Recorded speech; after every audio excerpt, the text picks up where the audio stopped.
Welcome to ARK TV Telugu. నేను మీ ఆద్య. కల్కి OTT deal ఎంతో తెలుసా?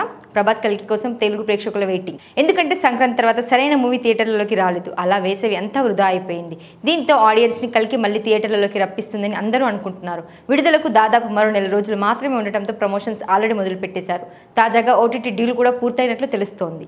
బాహుబలి తర్వాత ప్రభాస్ ఒప్పుకున్న పాన్ ఇండియా సినిమాలో కల్కి ఒకటి. మహానటితో బ్లాక్ బస్టర్ సక్సెస్ అందుకున్న డైరెక్టర్ నాగ్ అశ్విన్ దాదాపు 5-6 ఏళ్ల నుంచి ఈ ప్రాజెక్ట్ మీదే ఉన్నాడు. అలా విడుదలకు సిద్ధం చేశారు. జూన్ 27న గ్రాండ్గా వరల్డ్ వైడ్గా రిలీజ్ కానుంది. అయితే మూవీని 2 ఓటీటీలకు అమ్మేశారట.